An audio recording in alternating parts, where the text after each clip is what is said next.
말씀 선포하겠습니다. 오늘 말씀의 제목은 나는 포도나무요 너희는 가지라. 두 번째 말씀, 나의 사랑 안에 거하라는 말씀을 선포하도록 하겠습니다. 오늘은 부활절 6주 혼의구원 소마 생명의 완성에 관한 말씀입니다. 나의 사랑 안에 거하라는 말씀을 통해 교회의 부흥이 어떻게 완성되는지를 예수님께서 가르쳐 주고 계십니다. 9절 말씀해 보시면 아버지께서 나를 사랑하신 것 같이 나도 너희를 사랑하였으니 나의 사랑 안에 거하라 라고 말씀하고 있습니다. 한번 따라해 보실까요? 나의 사랑 안에 거하라.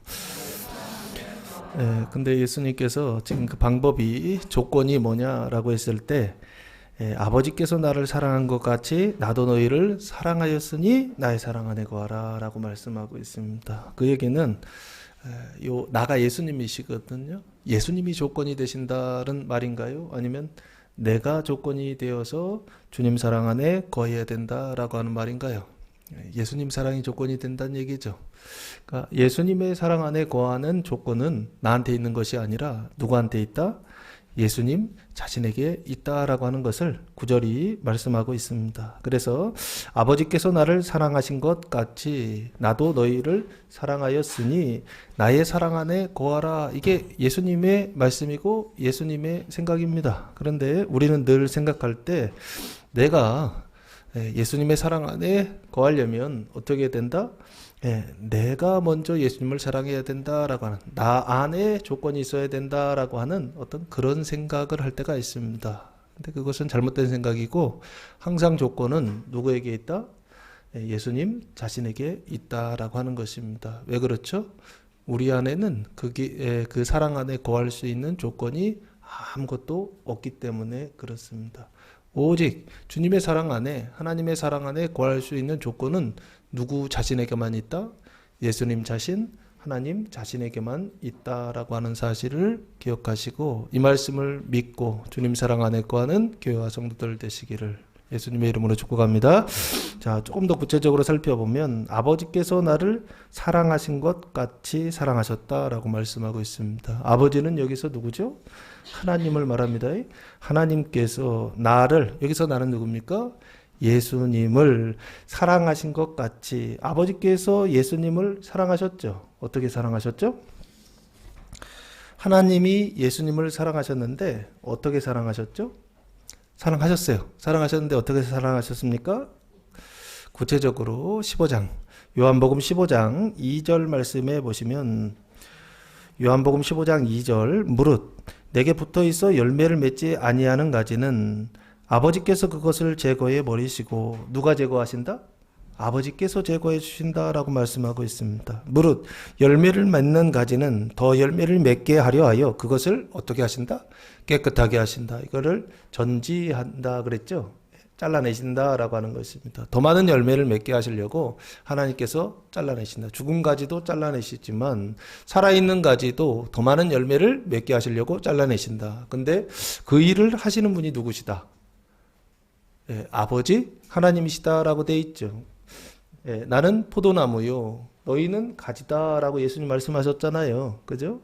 근데 아버지께서 농부가 되셔서 이 죽은 가지 잘라내고 살아있는 가지 더 열매를 맺게 하시려고 잘라내시는 그 행위가 뭐냐라고 했을 때 아버지께서 포도나무를 사랑하셔서 하는 행동 아닌가요? 맞죠? 아버지께서 포도나무 대신은 예수님을 사랑하셔서 하셨던 일이 뭐냐라고 했을 때 첫 번째, 죽은 가지 어떻게 하신다? 잘라내신다. 사망의 가지 어떻게 하신다?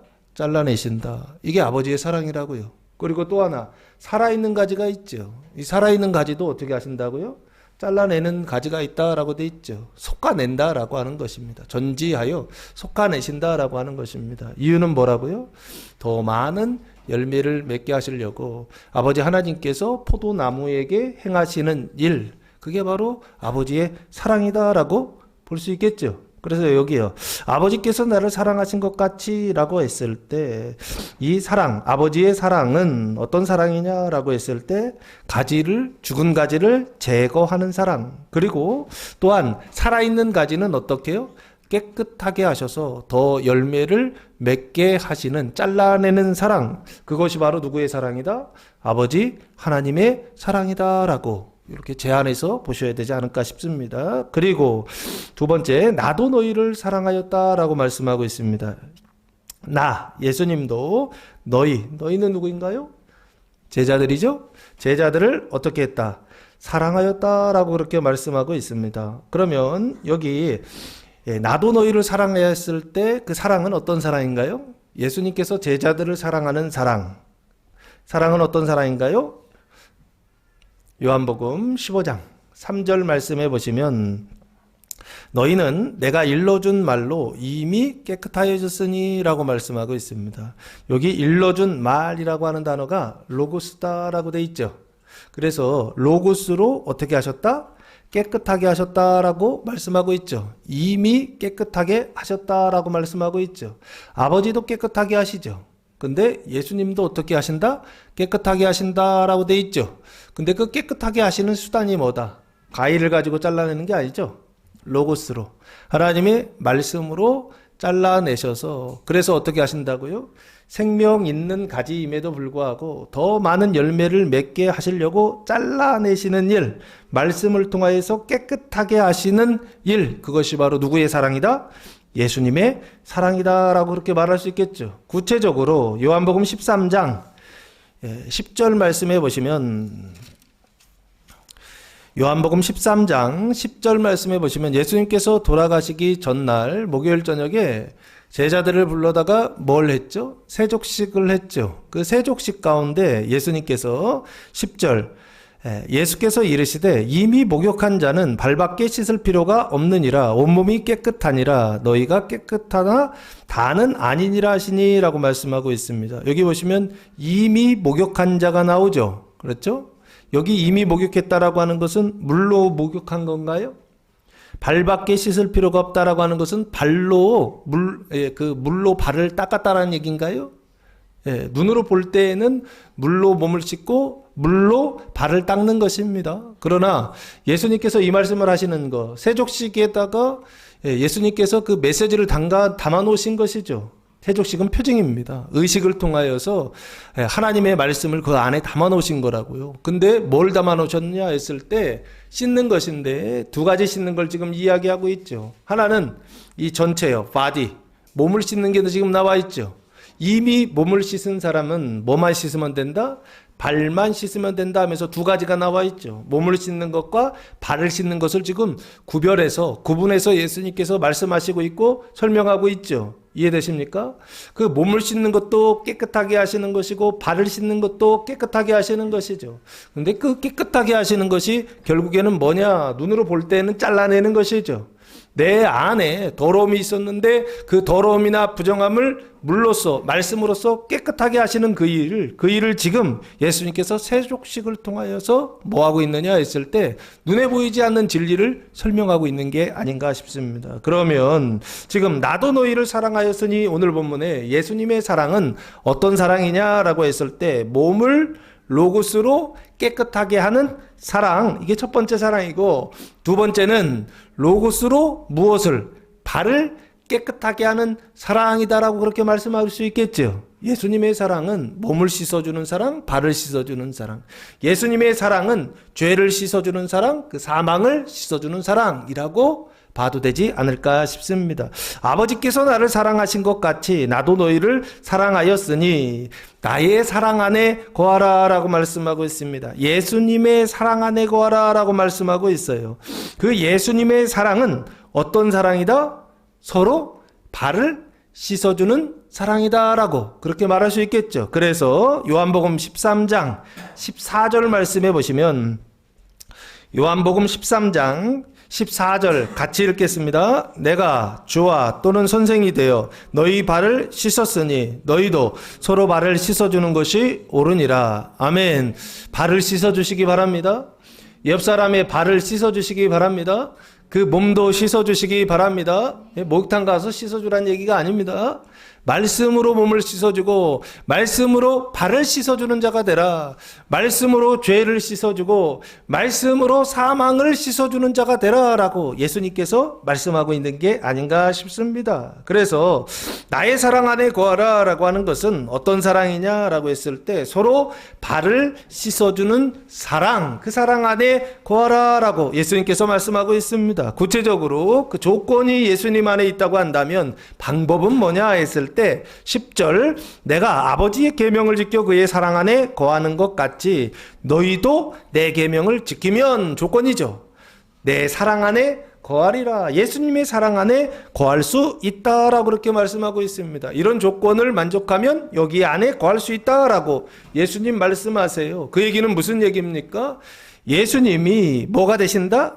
유일한 근거예요. 예수님 사랑 안에 거하는 유일한 근거가 되신다는 것입니다. 그래서 너희가 이렇게 하면 거기에 들어갈 수 있다는 것입니다. 예수님이 근거가 되시지 않는다고 한다면 그 사랑 안에 들어갈 수가 없습니다. 그러나 예수님이 근거가 되시기 때문에 그 문을 열어놓으셨기 때문에 너희가 그 문을 열고 들어갈 수 있는 어떤 길이 생겼다라고 예수님 지금 말씀하시고 있는 것이 아닌가 싶습니다. 그래서 10절 내가 아버지, 이게 하나님입니다. 하나님 아버지의 계명을 지켜. 그러면 아버지의 계명은 뭔가요?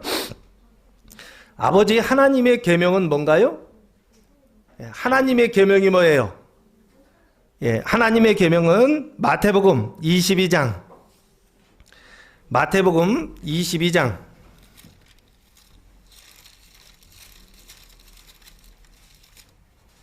36절 말씀해 보시면 마태복음 26장 36절 선생님 율법 중에서 어느 계명이 크니까? 라고 하면서 지금 율법 중에서 어느 계명이 크냐라고 묻죠. 그래서 가장 큰 계명은 이거다라고 예수님 대답하세요. 37절 예수께서 이르시되 내 마음을 다하고 목숨을 다하고 뜻을 다하여 주 너의 하나님을 사랑하라 하셨으니 이것이 크고 첫째 되는 계명이요 하나님 사랑이죠. 39절 둘째도 그와 같으니 내 이웃을 내 자신과 같이 사랑하라 하셨으니 이 두 계명이 온 율법과 선자의 강령이니라 라고 말씀하고 있습니다. 그러니까 지금 여기 하나님의 계명이 뭐냐라고 했을 때 하나님의 계명은 하나님 사랑이다, 이웃 사랑이다 라고 예수님께서 대답하고 있는 게 아닌가 싶습니다. 이것을 조금 더 넓게 보면 뭐냐 했을 때 하나님께서 모세에게 주신 십계명이 있죠. 요 십계명이 하나님 주신 계명의 내용이다라고 보시면 됩니다. 그거를 축소하면 아주 압축하면 하나님 사랑, 이웃 사랑이다 말하고 그걸 조금 더 확대하면 그 하나님의 계명이 뭐냐라고 했을 때 그게 율법이고 그게 선지자고 그게 바로 구약이다라고 그렇게 보시면 될 것 같습니다. 어쨌든 다시 하나님의 계명을 지켜라고 했을 때 하나님의 계명은 하나님 사랑과 이웃 사랑인데 그 하나님 사랑과 이웃 사랑을 지켜 그의 사랑 안에 거하는 것 같이 아버지의 사랑 안에 거하는 것 같이 내가 아버지의 계명을 지켜 아버지의 사랑 안에 거하는 것 같이라고 그렇게 말씀하고 있습니다. 그러면 하나님 사랑과 이웃 사랑이라고 하는 것의 구체적인 내용은 뭔가요? 갈라디아서 1장 4절 말씀해 보시면 그리스도께서 하나님 곧 우리 아버지의 뜻을 따라 아버지의 뜻이다 라고 되어 있죠. 아버지의 뜻, 아버지의 말씀입니다. 아버지의 뜻을 따라 이 악한 세대에서 우리를 건지시려고 우리 죄를 대속하기 위하여 자기 몸을 주셨으니 라고 말씀하고 있습니다. 하나님 사랑과 이웃 사랑, 사랑하는 것의 구체적인 내용이 뭐냐라고 했을 때 우리 죄를 대속하기 위하여 뭐를 주셨다? 자기 몸을 주셨다라고 말씀하고 있죠. 그래서 예수님의 몸을 주시는 사건, 그 사건이 바로 뭐냐라고 했을 때 이게 바로 하나님 사랑이고 이웃 사랑이고 그래서 하나님 사랑, 이웃 사랑하여서 사랑하여서 결국에는 무슨 일을 하셨느냐? 우리 죄를 대속하셨다라고 그렇게 말씀하고 있습니다. 여기 내 아버지의 계명을 지켜 그의 사랑 안에 거하는 것 같이라고 할 때 아버지의 그 계명을 지키는 것은 뭐냐라고 했을 때 우리의 죄를 대속하기 위하여 자기의 몸을 주는 사랑이요. 이 사랑이 바로 아버지의 계명을 지켜 그의 사랑, 아버지의 사랑 안에 거한다라고 말씀하는 것이 아닌가 싶습니다. 그래서 너희도 내 계명을 지키면 내 사랑 안에 거하리라 라고 그렇게 말씀하고 있습니다. 예수님의 사랑 안에 거하는 방법이 뭐냐라고 했을 때 내 계명을 지키는 것이다. 예수님의 계명을 지키는 것이다 라고 그렇게 말씀하고 있습니다. 예수님의 계명을 지키시기 바랍니다. 예수님의 계명을 지켜서 예수님의 사랑 안에 거하는 성도들 되시길 바랍니다.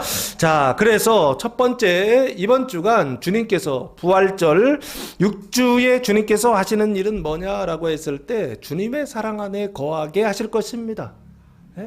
이번 한 주간 주님의 사랑 안에 거하게 하시고 주님의 사랑을 부어주실 것입니다.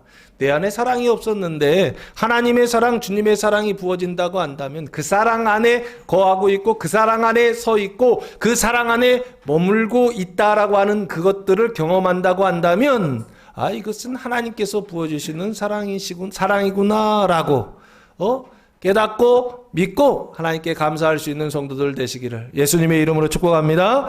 나의 사랑이 아닙니다. 하나님의 사랑 안에 거하게 하실 것이다 라고 예수님께서 지금 말씀하고 있습니다. 이번 한 주간 하나님의 사랑이 부어질 것입니다. 그 사랑 안에 거하게 될 것입니다. 그 사랑 안에 머물게 될 것입니다. 머물게 하실 것입니다. 그 사랑 안에 머물게 하실 때 그래서 형제들의 그 몸을 씻고 사랑을 씻는 성도들 되시기를 예수님의 이름으로 그 발을 씻어주는 그 죄와 사망을 씻어주는 성도들 되시기를 예수님의 이름으로 축복합니다. 11절 말씀해 보시면 내가 이것을 너희에게 이름은 내 기쁨이 너희 안에 있어 너희 기쁨을 충만하게 하려 함이라 라고 말씀하고 있습니다. 두 번째 이번 주간 주님께서 하시는 일은 뭐냐라고 했을 때 기쁨이 충만하게 하신다라고 하는 것입니다. 내가 예수님께서 이것을 너희에게 이른다. 이것은 사랑하는 것을 얘기하는 것인데 하나님 사랑과 이웃 사랑을 너희에게 이름은 아버지의 사랑을 너희에게 이름은 이야기하는 것 알려주는 이유는 뭐냐 했을 때 내 기쁨이 너희 안에 있어 너희 기쁨을 충만하게 하려 함이라 라고 말씀하고 있습니다. 할렐루야. 여러분 안에 기쁨이 있습니까? 여러분 마음속에 기쁨이 있습니까? 여러분의 상태가 여러분의 영혼의 상태가 하나님의 기쁨으로 충만한 상태에 있습니까? 아니 기뻐서 미치겠어요? 안 그렇죠? 그게 우리 현실입니다. 근데 이번 한 주간 하나님께서 기쁨을 주실 것입니다. 예수님 부활하신 예수님께서 기쁨을 주실 것입니다. 근데 어떤 기쁨을 주시느냐? 충만한 기쁨을 주신다라고 그렇게 말씀하고 있습니다. 여기 충만하다라고 하는 것은 플레로라고 하는 단어를 사용했는데 가득 차게 하다, 꽉 채우다. 그래서 영향을 주다, 공급하다. 그러니까 내 안에 꽉 채워가지고 밖으로 흘러가는 것까지를 플레로우라고 하는 단어를 사용했더라고요. 그래서 충만하다라고 하는 것은 내 안에 꽉 채우고 충만하다라고 하는 것은 밖으로 흘러가게 한다라고 하는 것입니다. 그러면 내가 이것을 너희에게 이루는 이유와 목적이 뭐냐 했을 때 내 기쁨이 예수님의 기쁨이 너희 안에 있어 너희 기쁨을 충만하게 꽉 채우려고 한다라고 하는 것입니다. 그 예수님의 기쁨은 무엇일까요? 기쁨이라고 하는 단어가 카라입니다. 사람의 기쁨은 잠깐 기뻤다가 없어집니다. 근데 예수님의 기쁨은 잠깐 있다가 없어지는 기쁨이 아닙니다. 어떤 기쁨이냐? 영원한 기쁨이다라고 그랬습니다. 그 영원한 기쁨을 번역할 때는 은은한 기쁨, 유쾌함이라고 그렇게 번역이 되더라고요. 그 예수님의 기쁨은 뭐냐라고 했을 때 예수님의 기쁨은 어디로부터 내가 이것을 이루면 내 기쁨이 너희 안에 있다라는 얘기는 앞에 나온 내용이 원인이 돼서 내 기쁨이 너희 안에 있고 충만하게 된다는 얘기죠. 그러면 앞에 어떤 상태가 있었죠? 예수님의 사랑이 있었죠. 예? 그 예수님의 사랑 안에 거하면 그것이 원인이 되어서 예수님의 기쁨이 너희 안에 있고 그 예수님의 기쁨이 너희 안에 있으면 그 기쁨이 어떻게 된다? 충만하게 된다라고 이렇게 생각하는 게 맞죠? 그리고 여기요 내 기쁨이 너희 안에 있다라고 하는 것은 결국에 예수님의 사랑 안에 거하게 된다는 것이고 그 예수님의 사랑 안에 거한다라고 하는 것은 결국에 어떤 사랑이냐? 죄를 대속하는 사랑이다라고 돼 있죠. 그 죄를 대속하는 사랑은 무슨 사랑이다? 씻어주는 사랑이다라고 돼 있죠. 로고스로 그 발을 씻어주고 그 몸을 씻어주는 사랑이다라고 돼 있죠. 그 씻어주는 사랑이요. 그 씻어주는 사랑을 하는 사람들이요. 그 하는 사람들을 예수님은 뭐라고 말씀하셨습니까? 인자의 고난과 죽음이다라고. 인자의 고난과 죽음을 통하여 뭐를 사랑한다고요? 형제를 사랑하는 그 사랑을 지금 내 기쁨이 너희 안에 있어 너희 기쁨을 충만하게 하려 함이다라고 그렇게 말씀하고 있습니다. 나를 힘들지 않게 하고 나를 괴롭지 않게 하고 나를 슬프지 않게 하고 나를 어떻게 해요? 내가 원하는 어떤 것을 주는 것이요. 거기에서 우리는 기쁨을 얻지 않습니까? 어쨌든 여기 내 기쁨이라고 하는 것은 예수님의 기쁨이라고 하는 것은 예수님의 기쁨이 내 안에 부어지고 예수님의 기쁨으로 충만하게 된다라고 하는 것은 어디 안에 어떤 때 이게 이 기쁨이 오는 것이냐라고 했을 때 인자의 고난을 통하여서 뭐가 온다? 기쁨이 온다는 것입니다. 예수님의 사랑을 통하여 씻어주는 사랑을 통하여 기쁨이 오는데 그 형제들의 그 죄를 씻어주고 그 발을 씻어주려면 죄가 드러나야 될 거 아니에요. 그 발을 씻어주려면 사망을 씻어주려면 그 사망이 드러나야 될 거 아니에요. 드러나야 더럽다는 생각을 하고 씻어줄 거 아니에요. 근데 그때 우리는 뭐라고 인식하느냐? 아유 더럽다. 아이 부정하다. 아이 나쁘다라고 생각해서 어떻게 한다고요? 대적하고 싸운다고요. 마귀야 떠나가라. 아니라고요. 씻어주시라고요. 그 사랑으로 씻어주시라고요. 그 말씀으로 씻어주시라고요. 그 고난, 인자의 고난을 통하여서 어떻게 하신다고요? 인자의 고난이 왔을 때 그것이 내 기쁨이라고요. 근데 그 고난이 왔을 때 이게 주님의 기쁨인지 모르고 우리는 슬픔이라고 인식해서 싸운다고요. 언제까지 싸우실까요? 하나님은 우리가 죽을 때까지 그 일을 하실 것입니다. 언제요? 이 예수님의 기쁨을 주시려고 끊임없이 씻어주라고, 그 죄를 씻어주라고, 그 사망을 씻어주라고, 그게 네가 해야 될 일이라고. 우리의 삶 속에 끊임없이 그 더러움과 그 가증함과 그 악함을 드러내게 하실 것입니다. 근데 그때 나쁘다 생각하지 마시고 그때 이것이 바로 예수님의 기쁨이구나라고 인식하시고 깨닫고 마음으로 믿어서, 그래서 여러분의 삶 속에 사람의 기쁨이 아니라 예수님의 기쁨이 왜 잔잔하냐 했을 때 세상에서의 그 기쁨은 좀 잔잔하지 않고 열광적이지 않습니까? 너무 좋잖아요. 근데 세상의 기쁨은 그렇지만 하나님의 기쁨은 은은해요. 왜 은은합니까? 고난 가운데 오기 때문에 그렇습니다.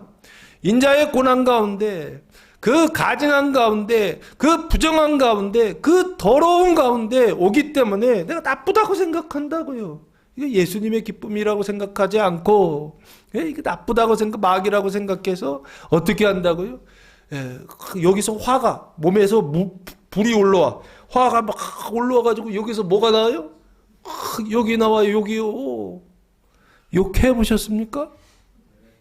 할렐루야. 잘하셨네요. 많이 하셔야 됩니다. 욕하는 사람이 되라는 뜻이 아니라 내 마음속에 욕이 해결되지 않았다고요. 화가 해결되지 않았다고요. 분이 해결되지 않았다고요. 내 안에 그 죄와 사망이, 두려움이 해결되지 않았다고요. 해결되지 않았는데 안 그런 척하고 앉아있는 것 뿐입니다. 다 그게 이 안에 있다고요. 자, 그래서 내 기쁨이 너희 안에 있어 너희 기쁨을 충만하게 하려 하신다라고 예수님 말씀하셨어요. 그 기쁨이요, 예수님의 기쁨을 충만하게 하시려고 예수님이 하시는 일이 뭐냐 했을 때 드러나게 하신다는 것입니다. 예수님 사랑 안에 거하게 하신다는 것입니다. 그 몸의 죄가 드러나게 하시고 그 발의 그 더러움이 가증함이 어떻게 해요? 나타나게 하셔서 아유 더러워, 그 부패한 그 냄새요, 그 냄새들을 맡게 하신다고요. 그 사망의 냄새요, 죽음의 냄새들을 맡게 하신다. 그리고 우리가 본능적으로 그거에 거부하게 되고 싫어하게 된다라고 하는 것입니다. 근데 그때 예수님께서 어떻게 하신다고요? 내 기쁨이 너희 안에 있게 하시고, 그때 내 기쁨이 너희 안에서 충만하게 하려 하신다라고 말씀하고 있다고요. 그 몸과 그 발에 그 죄와 사망이 드러날 때가 하나님의 기쁨이 들어오는 시간이구나. 이게 충만하여 밖으로 흘러가는 시간이구나 라고 하는 거. 이걸 기억하시고 오히려 그 예수님의 사랑 안에 거하게 하실 때 뭐 할 수 있는, 기뻐할 수 있는 성도들 되시기를 바랍니다.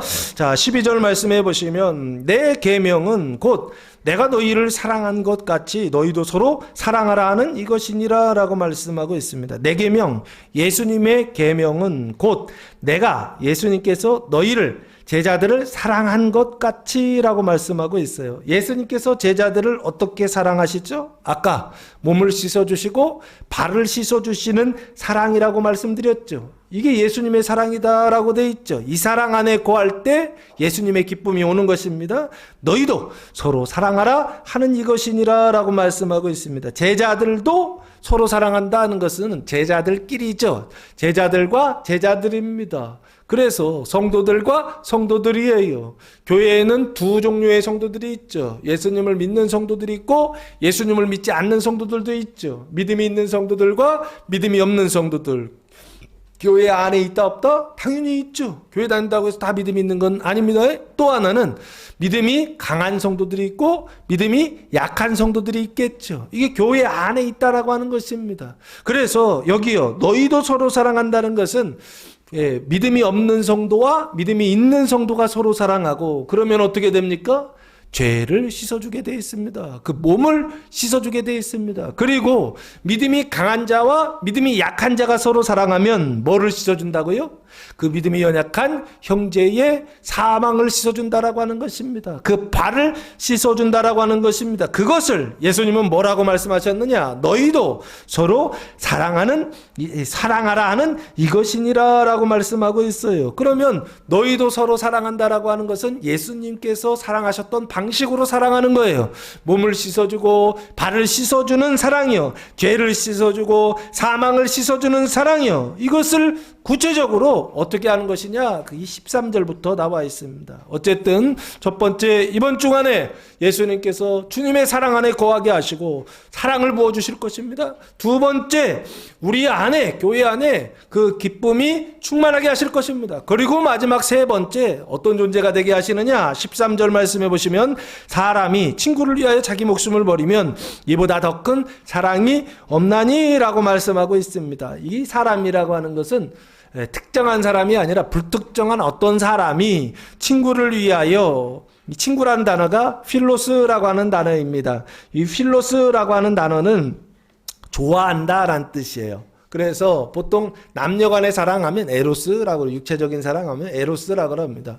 근데 동성간에 남자가 남자를 좋아하고 여자가 여자 사랑하는 거 말고 정신적으로 사랑하는 거, 이걸 뭐라 그러냐면 필로스라고 그럽니다. 그래서 친구라고 그래요. 내가 남자친구가 있잖아요.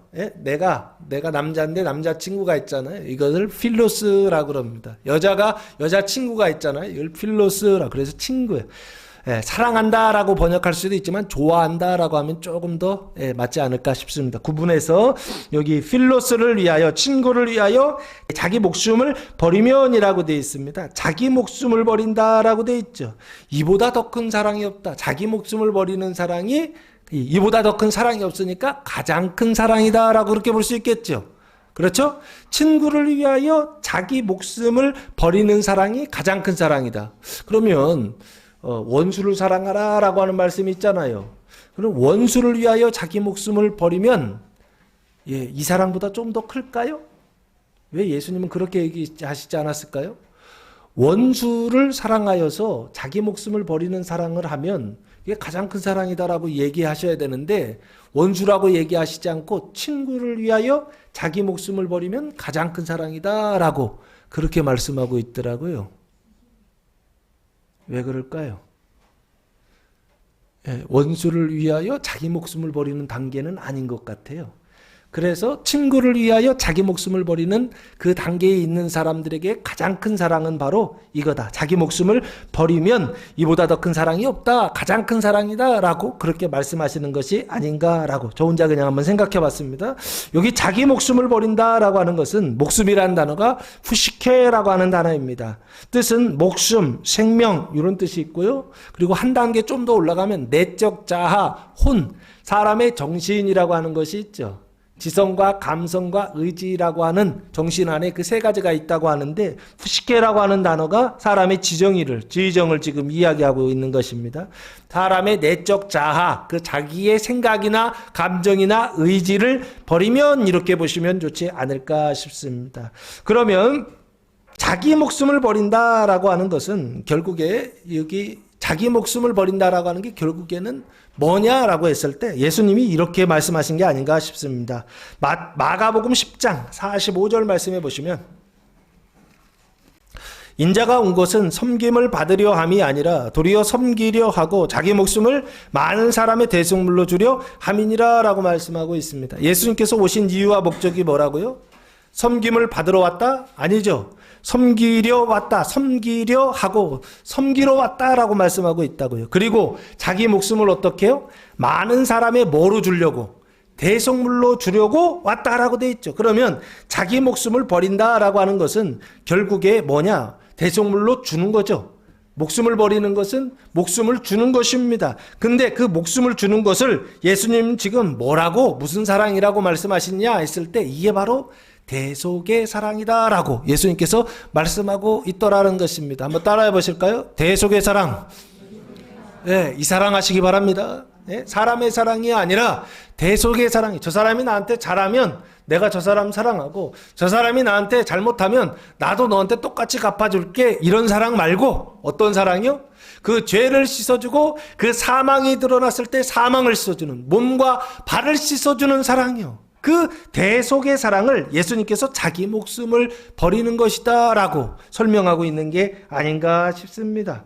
그래서 여기 자기 목숨이라고 하는 것을 예수님은 또 뭐라고 말씀하셨느냐 했을 때 마태복음 10장 39절 말씀해 보시면 자기 목숨을 얻는 자는 잃을 것이요 나를 위하여 자기 목숨을 잃는 자는 얻으리라 라고 말씀하고 있습니다. 여기 잃는 자 나오죠. 자기 목숨을 잃는 자, 이게 버린다라는 뜻입니다. 그 버린다는 게 결국에는 뭐 하는 거냐 했을 때 대속하기 위하여 버린다는 것입니다. 그 대속의 사랑을 위하여 그 형제의 몸을 씻어주고 그리고 그 죄를 씻어주고 그 발을 씻어주고 그 사망을 씻어주기 위하여 자기의 목숨 푸시케를 버리는 그 푸시케를 어떻게 해요? 잃는 것이요. 이것을 자기 목숨을 버리면 이보다 더 큰 사랑이 없다라고 예수님께서 말씀하셨습니다. 가장 큰 사랑이다라고 말씀하고 있습니다. 사람이 친구를 위하여 자기 목숨을 버리는 사랑이 가장 큰 사랑이라고 한다면, 네? 남편이 아내를 위하여 자기 목숨을 버리고, 아내가 남편을 위하여 자기 목숨을 버리고, 그리고 부모가 자녀를 위하여 자기 목숨을 버리고, 자녀가 부모를 위하여 자기 목숨을 버린다고 한다면, 이 사람은 어떤 사랑인가요? 아주 큰 사랑이겠죠. 모르는 사람을 위해서도 친구를 위해서도 목숨을 버리는데 근데 가족들을 위해서는 목숨을 안 버려요. 버리시기 바랍니다. 버리시기 바랍니다. 가장 큰 사랑이요. 14절 말씀에 그러면 너희는 내가 명하는 대로 행하면 곧 나의 친구라라고 말씀하고 있습니다. 자기 목숨을 버리는 사랑이요. 이 사랑을 하는 사람들이요. 교회를 위하여 자기 목숨을 버리고 가정을 위하여 자기 목숨을 버리고 식구들을 위하여 자기 목숨을 버리고 믿음이 연약한 형제들을 위하여 자기 목숨을 버리는 사람들이요. 이 사람들을 지금 예수님께서 뭐라고 부르시냐면 나의 형제라라고 그렇게 부르시잖아요. 나의 친구다라고 그렇게 부르시더라라는 것입니다. 친구를 위하여 목숨을 버리는 사랑이요. 그래서 12절 서로 사랑하면 나의 친구라라고 예수님께서 어떻게 말씀하시냐면 나의 친구다라고 말씀하신다는 것입니다. 여기 예수님의 친구할 때 친구란 단어가 필로스입니다. 필로스라고 하는 것은 형제라고 하는 것과 좀 구분해야 될 것 같아요. 예를 들면 마태복음 28장 10절 말씀해 보시면 부활하신 예수님께서 제자들에 대하여서 이렇게 말씀하셨어요. 28장 10절 이에 예수께서 이르시되 무서워하지 말라. 가서 내 형제들에게 갈릴리로 가라 하라. 거기서 나를 보리라 하시니라 라고 말씀하시면서 제자들을 지금 나의 뭐라고 돼 있죠? 형제라라고 그렇게 부르시죠. 요한복음 20장 17절 말씀해 보시면 요한복음 20장 17절 같이 읽겠습니다. 예수께서 이르시되 나를 붙들지 말라. 내가 아직 아버지께로 올라가지 아니하였노라. 너는 내 형제들에게 가서 이르되 내가 내 아버지 곧 너희 아버지 내 하나님 곧 너희 하나님께로 올라간다 하라 하시니 라고 말씀하고 있습니다. 부활하신 예수님 하신 말씀입니다. 막달라 마리아에게 하신 말씀이에요. 부활하신 주님께서 나타나셔서 제자들에 대하여 뭐라고 말씀하시느냐? 내 형제들이다 라고 그렇게 말씀하시죠. 예? 그래서 내 형제들의 단계가 있다고요. 그 내 형제들의 단계가 있고 내 친구들의 단계가 있어요. 예수님의 형제들이 되는 단계가 있고 예수님의 친구가 되는 단계가 있다고요. 근데 예수님의 친구가 되는 단계가 뭐냐라고 했을 때 그게 뒤에 쭉 설명되는데 그 설명을 쭉 연구하다 보니까 이게 바로 몸의 영생을 위하여 일하는 사람이구나라는 것입니다. 그 영생의 단계에 있어서 형제들의 죄를 씻고 형제들의 사망을 씻어주는 자들을 예수님께서 뭐라고 부르시느냐라고 했을 때 나의 친구다라고 말씀하고 있는 게 아닌가 싶습니다. 그러면 나의 형제들이라고 할 때 형제들의 상태는 어떤 상태냐라고 했을 때 존재에 있어서 동일한 상태예요. 예수님과 존재에 있어서 동일한 상태. 그 죄와 사망을 씻어내는 상태예요. 누구 거요? 자기 거. 자기의 그 죄와 사망을 씻어주는 상태에 있는 자를 나의 형제들이다라고 말씀하고 있는 게 아닌가. 그것을 저는 뭐라고 설명드리느냐. 이게 웨슬리가 이야기했던 성화의 단계에 있는 사람들이요. 성화의 은총 속에 있는 사람들이요. 예수 믿고 구원받은 이후에도 그 죄와 사망을 하나님 남겨두신다 안 남겨두신다. 남겨두신다 그랬죠. 그게 어디에 언약돼 있죠? 사사기에 보시면 여호수아가 땅을 정복한 다음에 다 정복하고 분배까지 다 끝냈죠. 그리고 나서 정착하는 과정에서 가나안 7족속과 블레셋 5족속, 그래서 총 12족속을 가나안 땅에 남겨두셨다 안 남겨두셨다? 남겨두셨다. 예? 우연히 의도적으로 뭐 하시려고? 내 말을 듣는지 안 듣는지 시험하시려고. 그 시험이라는 단어가 훈련이라고 하는 뜻이 있다 그랬죠. 훈련하시려고 하나님께서 어떻게 하셨다? 그 땅의 원주민들을 남겨두셨다라고 그렇게 말씀하고 있습니다. 그래서 사사기에 보면 그 땅에 살고 가나안 땅에 살고 있었던 주민들로 인하여서 고난을 많이 겪죠. 예? 언제 겪죠? 하나님의 말씀을 지키지 않을 때마다 하나님께서 들어서 사용하셔서 이스라엘을 힘들게 하시지 않았습니까? 왜 그랬죠? 하나님의 말씀을 지키는가 안 지키는가 시험하시려고요. 예? 그 안에 있는가 밖에 있는가 하나님께서 계속 훈련하시려고요. 거기 떠나면 안 된다는 것이죠. 말씀을 떠나면 안 된다라고 하는 것이죠. 교회를 떠나면 안 된다는 것이죠. 어디에 항상 붙어 있으려고 힘써야 된다고요?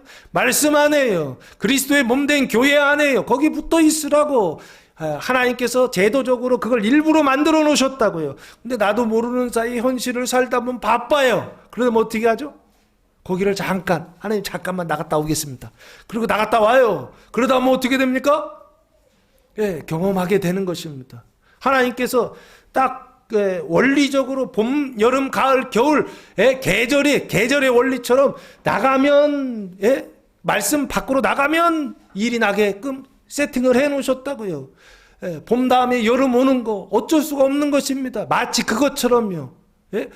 우주의 원리처럼요. 하나님께서 말씀의 원리로 그렇게 딱 만들어 놓으셨는데 우리 그거 안다 모른다.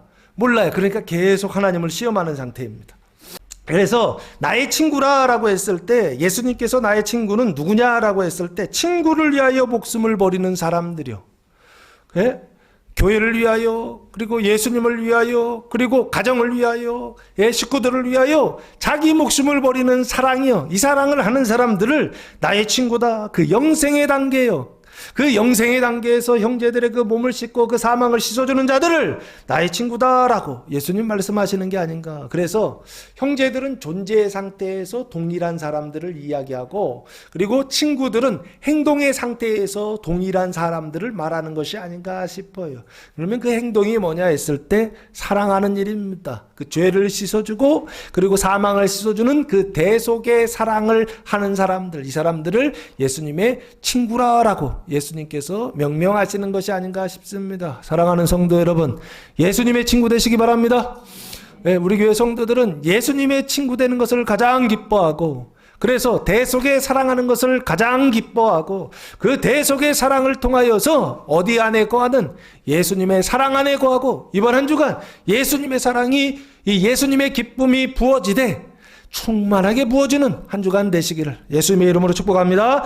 15절 말씀해 보시면, 이제부터는 너희를 종이라 하지 아니하리니, 그러면 이전에는요 종이었단 얘기죠. 근데 이제부터는 종이라 하지 아니하리니 라고 말씀하고 있어요. 여기 종은 어떤 종인가요? 육체적인 종을 이야기하는 것이 아닙니다. 여기서는 영적인 종을 얘기하는 것입니다. 그 죄와 사망의 종을 이야기하는 것입니다. 그 뱀과 뱀의 말을 듣는 종노릇하는 그 사람을 이야기하는 것입니다. 너희를 종이라 하지 아니하리니, 종은 주인이 하는 것을 알지 못한다라고 말씀하고 있습니다.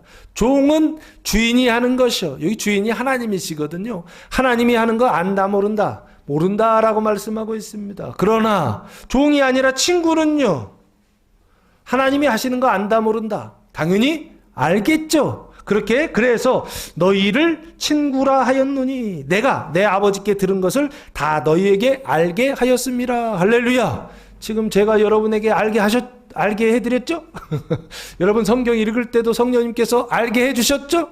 설교를 통해서도 지금 알게 하는 것이죠. 뭐를 알게 한다고요? 지금요, 아버지께서 하시는 일이 뭔지를 알게 해드렸잖아요. 깨끗하게 하시는 일이요, 그 대속의 사랑을 하는 그 일이요, 그게 아버지께서 하시는 일이고, 그것을 여러분에게 알려드렸고, 성경이 알려드렸고, 성경을 읽을 때마다 성령님께서 알려주실 것입니다. 그래서 알았어요. 그러면 나는 예수님의 누구다,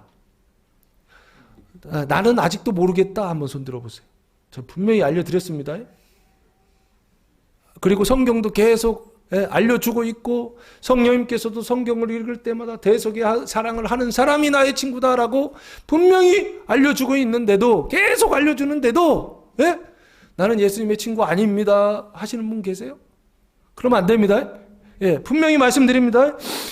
내가 내 아버지께 들은 것, 그 들은 것이 무엇입니까? 아버지의 말씀이죠. 그 아버지의 말씀이 어디 기록되어 있습니까? 구약에 기록되어 있죠. 그리고 어디 기록되어 있습니까? 신약에 기록되어 있죠. 그래서 그 하나님의 말씀을 다 너희에게 알게 하였다라고 말씀하고 있습니다. 구약과 신약의 총체는 뭐냐? 하나님 사랑, 이웃 사랑이고, 그 하나님 사랑과 이웃 사랑이 뭐냐? 사랑하는 거예요. 근데 어떻게 사랑한다고요? 대속의 사랑을 하는 것입니다. 그 대속의 사랑은 뭐라고요? 그 몸, 죄를 씻어주고 그 발, 사망을 씻어주는 사랑이요. 그 죄와 사망을 씻어주는 사랑, 그 사랑을 어떻게 해요? 성경에다가 다 기록해 놓은 거예요. 창세기부터 요한계시록까지 처음부터 끝까지 이야기하는 그 내용들의 핵심은 뭐냐? 죄를 씻어주고 사망을 씻어주는 게 이게 끝이에요.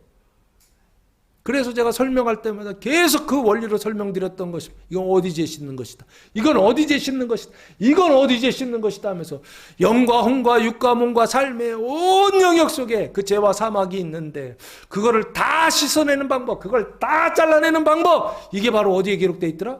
성경에 기록되었더라 라고 말씀을 드렸던 것입니다. 내가 아버지께 들은 것을 다 너희에게 알게 하였다. 과거, 현재, 미래. 과거죠. 미래에 할 것이다라는 게 아니야. 이미 알려주었다라고 하는 것입니다. 그래서 너희는 나의 뭐다? 친구다라고 그렇게 말씀하고 있습니다. 내가 예수님의 친구가 되는 것은 내가 무엇을 해서, 내가 무엇을 알아서 예수님의 친구가 아니라 예수님께서 알려주셨기 때문에 너희는 나의 친구가 되었다라고 하는 것입니다. 그러나 이 예수님의 친구들 중에 실력이 좀 부족한 친구들이 있어요. 믿음이 연약한 친구들이 있을 수 있습니다. 괜찮습니다. 실패할 수도 있습니다. 성공하지 못할 수도 있습니다. 승리하지 못할 수도 있습니다.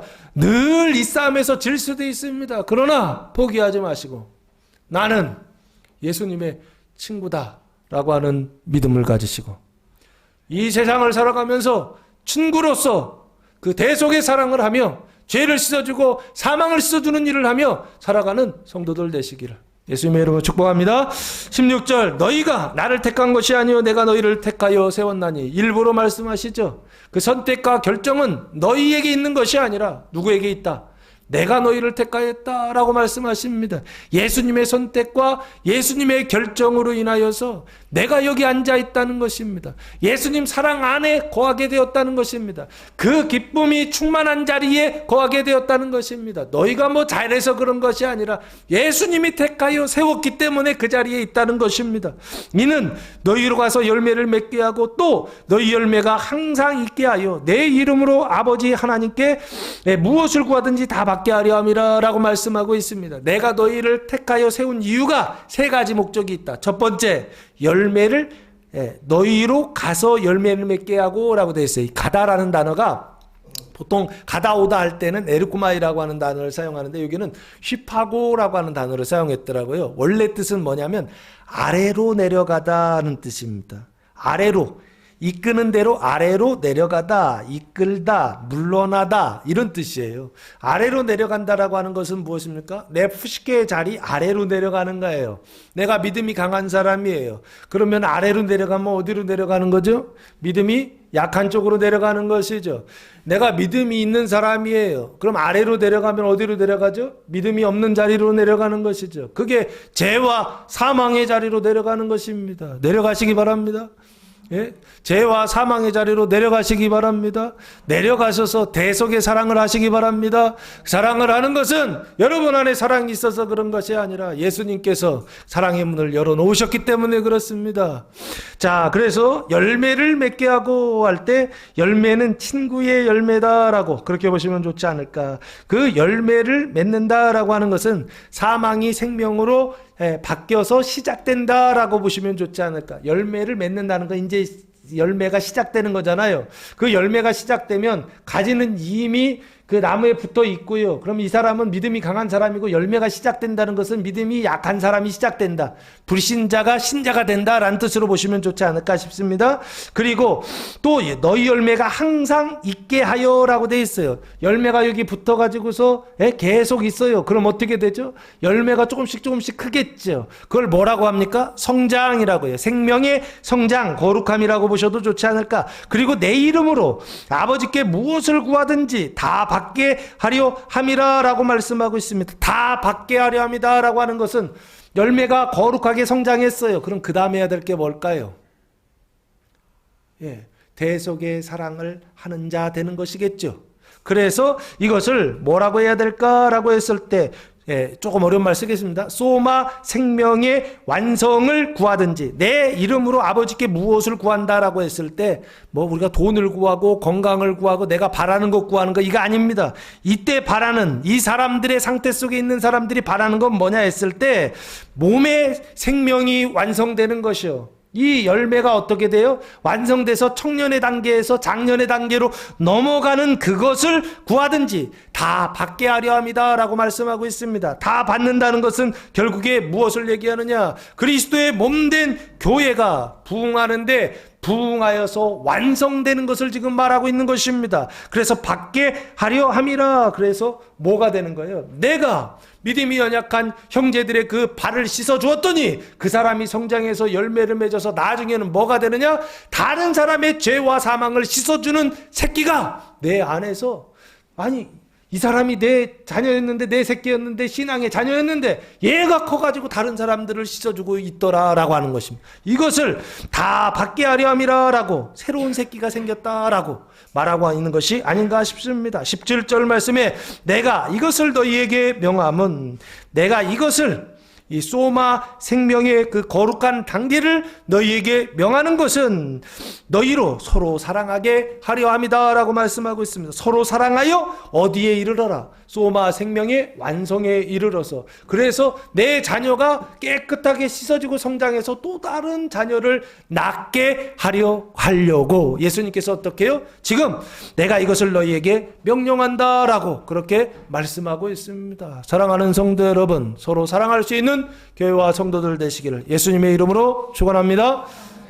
기도하겠습니다. 사랑과 은혜가 풍성하신 아버지 하나님, 감사와 찬송과 영광을 올려드립니다. 이번 한 주간 예수님의 부활에 동참하는 나는 포도나무요 너희는 가지라 복음이 선포될 때 그 말씀을 믿고 따름으로 예수님의 사랑 안에 거하고 예수님의 기쁨이 충만하고 예수님의 친구가 되는 교회와 성도들 되게 하옵소서. 이제는 우리 주 예수 그리스도의 은혜와 하나님 아버지의 무한하신 사랑하심과 성령의 교통하심이 사랑하는 성도들 머리 위에와 가정 위에와 교회 위에 이제로부터 영원토록 함께 하시기를 간절히 축원하옵나이다. 아멘.